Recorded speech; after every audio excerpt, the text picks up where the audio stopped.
messieurs, bonsoir et bienvenue à votre capsule chiropratique. On a le plaisir d'avoir avec nous encore une fois cette semaine en studio avec nous le docteur Cynthia Pitre. Alors tout d'abord, bonsoir Cynthia. Bonsoir. Ça va bien? Très bien, et toi?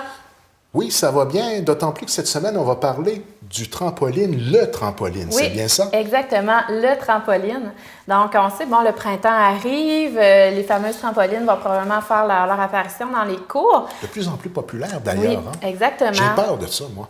Oui, bien, c'est un petit peu ça qu'on va démystifier aujourd'hui, à savoir c'est quoi les recommandations, c'est quoi réellement qu'est-ce qui entoure la trampoline. Donc, c'est vraiment, ça gagne en popularité depuis plusieurs années. C'est sûr que c'est amusant autant pour les enfants puis les plus grands. Par contre, le risque de blessure, c'est vraiment réel avec la trampoline, oui. Puis, il faut en profiter pleinement, il faut vraiment l'utiliser de façon très prudente. Donc, outre les blessures majeures qui sont généralement référées soit à un médecin ou encore à l'urgence, il est souvent possible de constater un nombre accru de blessures qui sont reliées avec la trampoline. Je parle de blessures mineures à modérées qu'on va voir nous dans nos, dans nos bureaux en période estivale. Donc, on va par exemple penser à des douleurs au cou, des douleurs entre les omoplates, des entorses aux poignets, des blessures aux chevilles. C'est vraiment ce qu'on va voir un petit peu le plus souvent. Chose qu'il faut noter, c'est que les blessures graves vont toucher particulièrement les enfants de moins de 5 ans. Quand on regarde dans le fond, c'est que plus les enfants sont jeunes, donc plus le risque de blessures graves va augmenter. Ensuite de ça, si on regarde les fractures puis les dislocations, qui sont bien entendu les blessures graves, ça représente quand même 48% des blessures chez les enfants de moins de 5 ans. Donc, la chose à retenir, c'est que 5 ans et moins, au niveau de la trampoline, préférablement, on évite. Parce que c'est vraiment eux qui ont un risque accru de blessure. Ce qu'on remarque souvent lorsque les enfants se préparent à justement utiliser cette fameuse trampoline qui a l'air vraiment amusante au premier coup d'œil, c'est d'avoir la méthodologie de leur apporter des conseils sans se faire regarder un peu de travers. Hein? Oui, c'est sûr que ça a l'air simple, la trampoline. On se dit, ben voyons, ils sautent, puis il y a des filets tout le tour. Mais pour les jeunes enfants, c'est pas tout à fait ça. Il y a quelques conseils à suivre. Donc, lorsque les parents nous demandent conseils vraiment concernant la trampoline, c'est sûr que les enfants vont un petit peu nous regarder de façon réprobatrice en voulant dire « Qu'est-ce que tu vas dire? Dis pas que j'ai pas le droit d'avoir de trampoline. » Mais quand même, il faut quand même prendre des décisions éclairées puis savoir réellement qu'est-ce qu'il y en est. J'imagine que même au niveau de l'installation, il y a des précautions à prendre. Hein? Oui, exactement. Moi, c'est quelque chose que j'ai pas 3 enfants qui n'ont pas touché à ça. Trop pas. Non, moi non plus, il n'y en a pas. Non, il y en a pas chez nous. Bon, je me sens un peu plus à l'aise. Je pensais que j'aurais eu l'air d'un parent qui était Non, vraiment pas. Si on regarde en 2006 au Canada, dans le fond, on appelle ça le Système canadien hospitalier d'information et de recherche en prévention des traumatismes.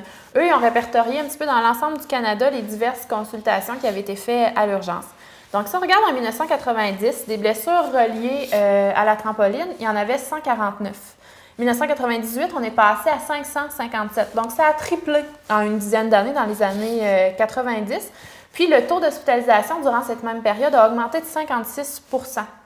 Puis, si on regarde plus près de nous, c'est quand même il y a 13 ans, mais si on regarde en 2003, il y avait 680 cas qui avaient été répertoriés au Canada de blessures qui étaient directement liées avec la trampoline.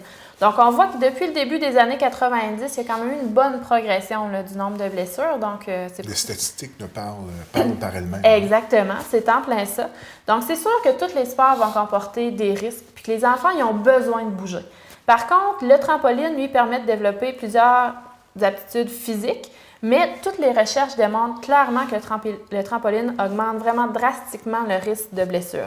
Donc, si on regarde des faits réels, l'Académie américaine de pédiatrie, selon eux, l'usage du trampoline à la maison est fortement déconseillé et devrait être restreint à un usage uniquement compétitif. On le sait, il y a des compétitions de trampoline aux Olympiques. Donc, théoriquement, on ne devrait pas avoir de trampoline à la maison, ça devrait être fait dans un cadre beaucoup plus structuré.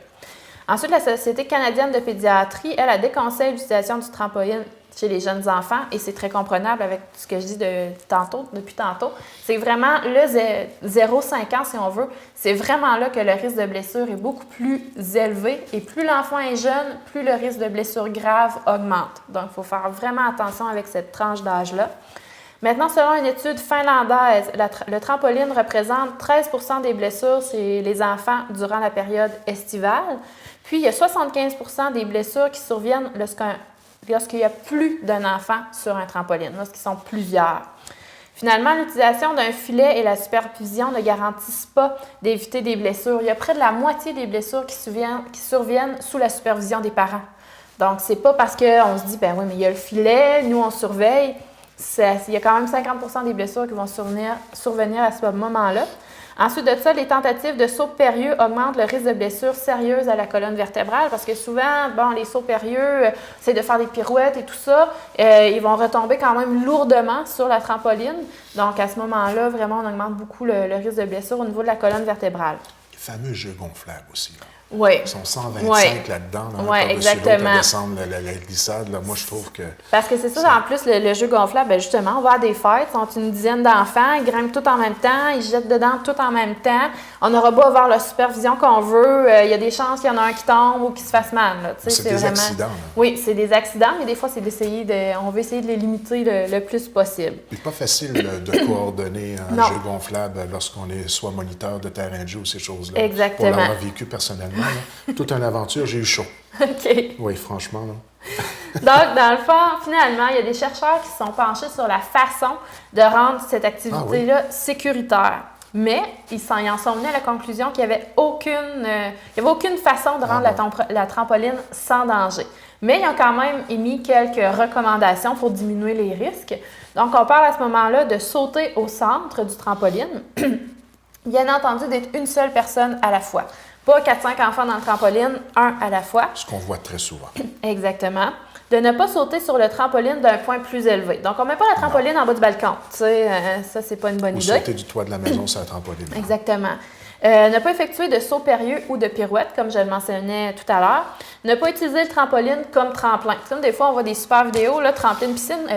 Oui, trampoline, c'est ça. Trampoline, piscine. Donc, ça, c'est pas une bonne idée. Là, on n'essaye pas ça. Et souvent, la trampoline, malheureusement, elle est à côté de la piscine.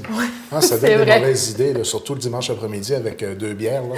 C'est ça. Mon oncle Gérard qui se décide de... Dans les vidéos, généralement, la piscine ne tient pas le coup de toute façon. Non, mais bon, vrai. ça, c'est une autre histoire. Ensuite de ça, de ne pas porter des vêtements ou des accessoires qui pourraient rester coincés. Parce que, tu sais, on s'entend que sur le tour de la trampoline, souvent, il y a des petits springs. Ou, des chandails Simpson douces, là. Oui, c'est ça. Donc, on fait attention à ce qu'on porte quand on va dans la trampoline. Mais bref, ce qui est à retenir, c'est que ça a l'air bien fun, le trampoline, mais c'est quand même dangereux. Donc, il faut prendre ses précautions, avoir une bonne supervision, un seul enfant à la fois, puis être très, très, très vigilant quand on parle d'enfants de moins de 5 ans. On peut dire une capsule chiropratique préventive, encore une fois, mais qui Exactement. nous allume sur des choses parfois qu'on considère comme acquises, mais qui sont quand même assez dangereuses. Bien, tu sais, parce que moi, quand j'ai vu la chronique, je me disais, ça serait vraiment intéressant parce que justement, durant la période estivale, j'en vois des petites filles, des petits garçons qui m'arrivent en clinique.